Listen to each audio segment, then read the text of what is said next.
ನಮಸ್ಕಾರ. ಇವತ್ತು ಖಾರವಾಗಿ ಮಟನ್ ಚಾಪ್ಸ್ ನ ಮಾಡೋಣ. ಅನ್ನ ಮುದ್ದೆ ಗೀ ರೈಸ್ ಜೊತೆಗೆ ಇದನ್ನ ಸ್ವಲ್ಪ ಗ್ರೇವಿ ಆಗಿ ಕೂಡ ಮಾಡ್ಕೋಬಹುದು, ಹಾಗೆ ಡ್ರೈ ಬೇಕು ಅಂದ್ರೆ ಡ್ರೈ ಕೂಡ ಮಾಡ್ಕೋಬಹುದು.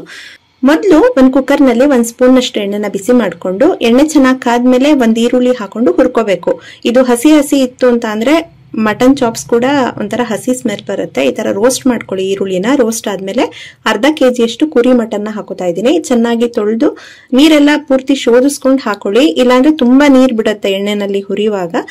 ಒಂದು ಅರ್ಧ ಗಂಟೆ ನೀರ್ನ ಶೋಧಿಸ್ಕೊಂಡು ನೀವು ಈ ತರ ಹಾಕೋತು ಅಂದ್ರೆ ನೀರ್ ಜಾಸ್ತಿ ಬಿಡಲ್ಲ. ಇದಕ್ಕೆ ರುಚಿಗೆ ತಕ್ಕಷ್ಟು ಉಪ್ಪು ಹಾಗೆ ಅರಿಶಿನ, ಎಷ್ಟು ನಿಮ್ಗೆ ಮಟನ್ ಚಾಪ್ಸ್ ಬೇಕು ಅಷ್ಟು ಉಪ್ಪನ್ನ ಸೇರಿಸ್ಕೊಳ್ಳಿ. ಉಪ್ಪು ಅರಿಶಿನದಲ್ಲಿ ಚೆನ್ನಾಗಿ ಹುರಿಯುವಾಗ ಮಟನ್ಗೆ ಉಪ್ಪು ಹಿಡಿಯುತ್ತೆ. ಇದಕ್ಕೇನೆ ಹುರಿವಾಗೇನೆ ಸ್ವಲ್ಪ ಪುದೀನ ಮತ್ತೆ ಕೊತ್ತಂಬರಿ ಸೊಪ್ಪನ್ನ ಸಣ್ಣಗೆ ಹೆಚ್ಚಿಬಿಟ್ಟು ಹಾಕೋತಾ ಇದ್ದೀನಿ. 1 ಸ್ಪೂನ್ ಹಾಕೊಂಡು ಸಾಕು, ಸ್ವಲ್ಪ ಹಾಕೊಳ್ಳಿ. ಇದನ್ನ ಹಾಕೊಂಡು ಹುರ್ಕೊಂಡು ಮಸಾಲೆ ರೆಡಿ ಇತ್ತು ಅಂತ ಅಂದ್ರೆ ಮಸಾಲೆನೂ ಹಾಕಿ ನೀವು 1 ರಿಂದ 3 ವಿಷಲ್ ಕೂಗಿಸ್ಕೋಬಹುದು. ಮಸಾಲೆ ಏನಿದ್ರು ರೆಡಿ ಇಲ್ಲ, ಮಸಾಲೆ ಮಾಡ್ಕೋಬೇಕು ಅನ್ನೋದಾದ್ರೆ ಇದಕ್ಕೆ ಒಂದು ಅರ್ಧ ಗ್ಲಾಸ್ ಅಷ್ಟು ನೀರ್ನ ಹಾಕ್ಬಿಟ್ಟು ಫಸ್ಟ್ 1-2 ವಿಷಲ್ ಕೂಗಿಸ್ಕೊಳ್ಳಿ. ಬೇಗ ಆಗುತ್ತೆ ಅಂತ ಅಷ್ಟೇನೆ. ಮಸಾಲೆ ಹುರ್ಕೊಳ್ಳಿಕ್ಕೆ ನಾನು ಅಗ್ಯಾರೋ ಫ್ರೈ ಪ್ಯಾನ್ ನ ಬಳಸ್ತಾ ಇದ್ದೀನಿ. ಇದಕ್ಕೆ 1 ಸ್ಪೂನ್ ಅಷ್ಟು ಎಣ್ಣೆನ ಬಿಸಿ ಮಾಡ್ಕೊಳ್ಳಿ.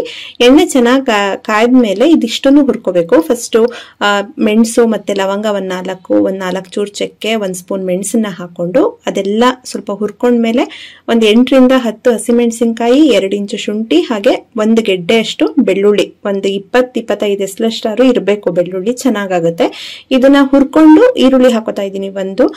ಇದು ಸ್ವಲ್ಪ ಕೆಂಪಗಾಗಬೇಕು ಈರುಳ್ಳಿನೂ. ಈ ತರ ಕಲರ್ ಚೇಂಜ್ ಆದ್ಮೇಲೆ ಇದಕ್ಕೆ ಟೊಮೆಟೊ ಸೇರಿಸ್ತೀನಿ. 1 ಟೊಮೆಟೊ ಹಾಕೋತಾ ಇದ್ದೀನಿ. ಇದು ಸ್ವಲ್ಪ ಗ್ರೇವಿ ಬರುತ್ತೆ ಲೈಟ್ ಆಗಿ.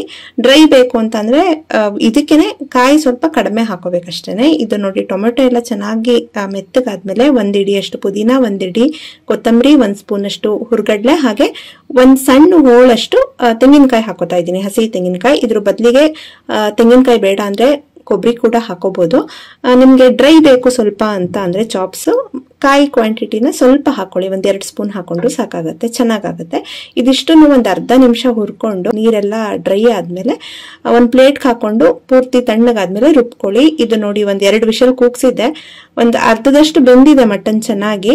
ಮಟನ್ ಬೆಂದ್ಮೇಲೆ ಇದಕ್ಕೆ 1 ಸ್ಪೂನ್ ಅಷ್ಟು ಧನಿಯಾ ಪುಡಿ, 1/2 ಸ್ಪೂನ್ ಅಚ್ಕಾರದ ಪುಡಿ ಹಾಕೊಂಡು ಇದನ್ನು ಹುರ್ಕೊಂಡು ರುಬ್ಬಿರ ಅಂತ ಮಸಾಲೆ ಹಾಕೊಳ್ಳಿ. ಇದು ತುಂಬಾ ನುಣ್ಣಕ್ಕೆ ಪೇಸ್ಟ್ ಮಾಡ್ಕೋಬಾರ್ದು, ಅಷ್ಟು ಚೆನ್ನಾಗಾಗಲ್ಲ ಚಾಪ್ಸಿಗೆ. ಸಾರಿಗೆ ನಾವು ನುಣ್ಣಕ್ಕೆ ಪೇಸ್ಟ್ ಮಾಡ್ಕೊಂತೀವಲ್ಲ ಆ ತರ ಮಾಡಿದ್ರೆ ಚೆನ್ನಾಗಿರಲ್ಲ. ಸ್ವಲ್ಪ ದಪ್ಪದಾಗಿತ್ತು ಅಂತಂದ್ರೆ ಚೆನ್ನಾಗಿರುತ್ತೆ, ರುಚಿಯಾಗಿರುತ್ತೆ. ನೀವು ಡ್ರೈ ಮಾಡ್ಕೊಳ್ಳೋದಾದ್ರೆ ರುಬ್ಬಿರ ಅಷ್ಟೇ ಸಾಕು. ಸ್ವಲ್ಪ ಲೈಟ್ ಆಗಿ ನೀರ್ ಹಾಕೊಂಡು 1-2 ವಿಷಲ್ ಕೂಗಿಸ್ಕೋಬಹುದು, ಸ್ವಲ್ಪ ಡ್ರೈ ಆಗಿ ಬರುತ್ತೆ. ಹಾಗೆ ನಿಮ್ಗೆ ಮುದ್ದೆ ಜೊತೆಗೆ ಅಥವಾ ಗೀ ರೈಸ್ ಜೊತೆಗೆ ಎಲ್ಲ ಬೇಕು ಅಂತ ಅಂದ್ರೆ ಈ ತರ ಸ್ವಲ್ಪ ನೀರ್ನ ಹಾಕೊಂಡು 1 ಗ್ಲಾಸ್ ಅಷ್ಟು ನೀರ್ನ ಹಾಕೊಂಡು ಇದನ್ನ 1-2 ವಿಷಲ್ ಕೂಗಿಸ್ಕೊಂಡ್ರೆ ಬಿಸಿಯಾಗಿ ರುಚಿಯಾಗಿ ಖಾರವಾಗಿ ಮಟನ್ ಚಾಪ್ಸ್ ರೆಡಿ ಆಗುತ್ತೆ. ಇದಕ್ಕೆ ಸಣ್ಣಗೆ ಹೆಚ್ಚಿರ ಅಂತ ಕೊತ್ತಂಬರಿ ಸೊಪ್ಪನ್ನ ಹಾಕೊಂಡು ನೀವು ಬಡ್ಸಕ್ಕಿಂತ ಮುಂಚೆ ಸ್ವಲ್ಪ ಬಿಸಿ ಮಾಡ್ಕೋಬೇಕು. ಮಟನ್ ಆಗ್ಲಿ ಚಿಕನ್ ಆಗ್ಲಿ ನಾನ್ ವೆಜ್ ಯಾವಾಗೂನು ಬಿಸಿ ಮುದ್ದೆ ಅನ್ನ ಎಲ್ಲ ಬಿಸಿ ಇದ್ದಂಗೆ ಬಡಿಸ್ತು ಅಂತಂದ್ರೆ ಡೈಜೆಷನ್ ಈಸಿಯಾಗಿ ಆಗುತ್ತೆ. ತಣ್ಣಗಿರೋದು ತಿನ್ನಕ್ ಹೋಗ್ಬಾರ್ದು ನಾನ್ ವೆಜ್. ನಾನಿವತ್ತು ಪಲಾವ್ ಮಾಡ್ಕೊಂಡಿದ್ದೀನಿ. ಇದು ನಮ್ ಕಡೆ ಪಲಾವ್ ಅಂತಾರೆ, ಕುಸ್ಕಾ ರೈಸ್ ಅನ್ಕೊಳ್ಳಿ. ಸೊ ಲೈಟ್ ಆಗಿ ಮಸಾಲೆ ಹಾಕಿ ಮಾಡಿರೋಂತ ಕುಸ್ಕಾ ರೈಸ್. ಇದ್ರ ಜೊತೆಗೆ ತುಂಬಾ ರುಚಿಯಾಗಿರುತ್ತೆ. ಮಟನ್ ಚಾಪ್ಸ್ ಮುದ್ದೆ ಜೊತೆ ಕೂಡ ರೈಸ್ ಜೊತೆ ಕೂಡ ಸರ್ವ್ ಮಾಡ್ಕೋಬಹುದು. ಸೊ ಖಂಡಿತ ಈ ರೆಸಿಪಿ ನಿಮ್ಮೆಲ್ರಿಗೂ ಇಷ್ಟ ಆಯ್ತು ಅನ್ಕೊಂತೀನಿ. ಇಷ್ಟ ಆದ್ರೆ ಲೈಕ್ ಮಾಡಿ, ಶೇರ್ ಮಾಡಿ. ಮತ್ತಷ್ಟು ಇಂಟ್ರೆಸ್ಟಿಂಗ್ ರೆಸಿಪೀಸ್ಗಾಗಿ ವೈಷ್ಣವಿ ಚಾನಲ್ಗೆ ಸಬ್ಸ್ಕ್ರೈಬ್ ಆಗೋದು ಮರಿಬೇಡಿ. Thank you.